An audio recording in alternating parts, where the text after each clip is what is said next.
Welcome to the Final Fantasy rules video. I'm Nelson. I'm Serge. We're here to introduce and explain the new mechanics in this set. We want to thank our friends at Judge Foundry for helping sponsor this rules video. If you're interested in becoming a judge in the United States or Canada, head to judgefoundry.org to sign up. Final Fantasy introduces Saga creatures. These are enchantment creatures with the Saga enchantment type in addition to their relevant creature type. First, we'll review how Sagas work, and then talk about how being a creature changes things. As a Saga enters, its controller puts a lore counter on it. As your first main phase begins, immediately after your draw step, you put another lore counter on each Saga you control. Each symbol on the left of a Saga's text box represents a chapter ability. A chapter ability is a triggered ability that triggers when a lore counter is put on that chapter. Chapter abilities are put onto the stack and may be responded to. Once the number of lore counters on a Saga is greater than or equal to the greatest number among its chapter abilities, the Saga's controller sacrifices it as soon as its chapter ability has left the stack, most likely by resolving or being countered. Saga creatures have two sections to their text boxes. The first section, above the type line, contains their chapter abilities, and the second section, below the type line, contains any other abilities. Any abilities in the latter section aren't chapter abilities and apply no matter how many lore counters are on the creature. In addition to being Sagas, they're creatures. This means that, unless they have haste, they'll be subject to summoning sickness, preventing them from attacking or using tap abilities the turn they enter or come under your control. Once a chapter ability has triggered, the ability on the stack won't be affected if the Saga gains or loses counters, or if it leaves the battlefield. This means you can't counter a Saga ability by trying to destroy it in response. Removing lore counters won't cause a previous chapter ability to trigger. If lore counters are removed from a Saga, the appropriate chapter abilities will trigger again when the Saga receives more lore counters. The rules for Sagas are changing with this release. Previously, if a Saga on the battlefield lost all abilities, it would be sacrificed. This was because a Saga with no abilities would have more counters than chapter abilities, i.e. 0. Since it's much easier for creatures to lose all abilities, this rule is being changed as it was quite unintuitive to most players. Starting with Final Fantasy, if a Saga has no chapter abilities, it won't be sacrificed due to how many lore counters it has.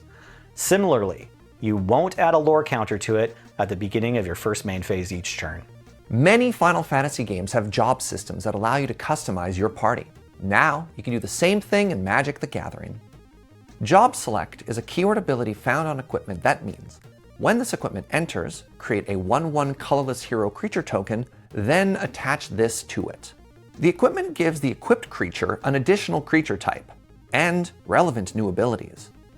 The hero token enters as a 1/1 creature, then the equipment becomes attached. Abilities that trigger when a creature enters will see a 1/1 entering the battlefield. Equipment stays on the battlefield even if the creature is destroyed. You may pay the equipment's equip cost as normal to move it from the hero token to another creature you control. Classic Final Fantasy spells such as Fire, Fira, and Firaga are represented in Magic by the new keyword ability, Tiered. When you cast a tiered spell, you'll pick one of these modes and pay its additional cost in addition to its normal mana cost. While casting the spell, you can only choose exactly one of the modes. Once the mode is chosen, it can't be changed. The mana value of a spell with tiered is determined only by the mana cost in the upper right corner. It doesn't matter what tier you chose or any additional costs you may pay. If a tiered spell is copied, the previously chosen mode is also copied. However, the effect that creates the copy may allow you to choose new targets. If an effect allows you to cast a tiered spell without paying its mana cost, you must still choose one mode and pay the associated additional cost. Town is a new land type. Although towns are flavorful, town is a land type with no special rules meaning. It doesn't grant the land any intrinsic abilities, although some cards may care about which lands are towns. In addition, adventure cards are returning in a brand new form, appearing on lands for the first time. Adventure cards look like normal Magic: The Gathering permanents, except with a small spell frame in the lower left corner. An adventure card is a permanent card in every zone except the stack. Ignore its alternative characteristics in those cases. When playing a card as an adventure, use the alternative characteristics and ignore all other normal characteristics. If the spell leaves the stack, it immediately resumes using its normal characteristics. If a spell is cast as an adventure, its controller exiles it instead of putting it into its owner's graveyard as it resolves. For as long as it remains in exile, it can be played using its primary characteristics. If an adventure spell leaves the stack in any way other than resolving, for example, being countered or failing to resolve because its target is no longer legal, that card won't be exiled, and its controller won't be able to play the card from exile later. If an adventure ends up in exile for any other reason than exiling itself while resolving, it won't give you permission to play it from exile. Casting a card as an adventure isn't casting it for an alternative cost. Effects that allow you to cast a spell for an alternative cost or without paying its mana cost may allow you to apply those to the adventure. Flashback is an ability that lets you cast instants and sorceries from your graveyard, giving them a second chance to impact the game. Flashback cost means you may cast this card from your graveyard by paying cost rather than paying its mana cost. A spell cast using Flashback will always be exiled afterwards, whether it resolves, is countered, or leaves the stack in any other way. You must still follow timing restrictions. For example, you can only flashback a sorcery when you could normally cast a sorcery. You can cast a spell using Flashback even if it was put into your graveyard without having been cast. There are many transforming cards in Final Fantasy. These are represented by double-faced cards. Some cards will transform if a condition is met, and with others, you can pay a cost. Here's how they work. Each face of a double-faced card has its own set of characteristics: name, type, subtype, etc. While on the battlefield, only consider the characteristics of the face that's currently up. The other side is ignored. Transforming double-faced cards are always cast face up. In every zone other than the battlefield, consider only the characteristics of the front face. A transforming double-faced card will enter with its front face up by default, unless a spell or ability instructs you to put it onto the battlefield transformed, or allows you to cast it transformed, in which case it enters with its back face up.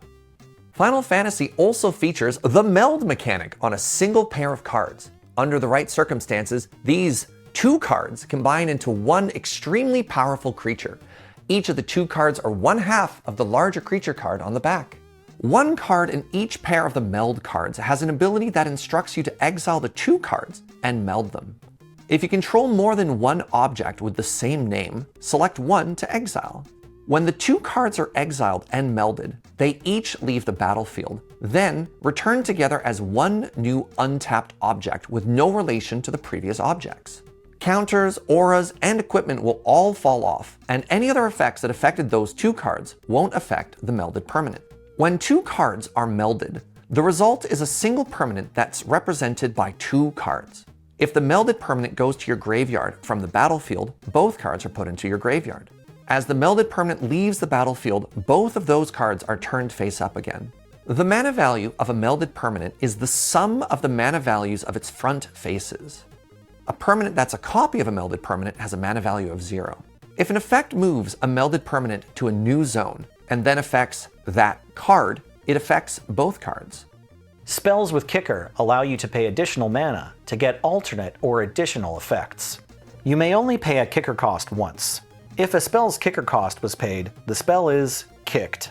If you put a permanent with a Kicker ability onto the battlefield without casting it, you can't kick it. If you copy a kicked spell on the stack, the copy is also kicked. If the copied spell is a permanent, the token the copy of the spell becomes also enters kicked.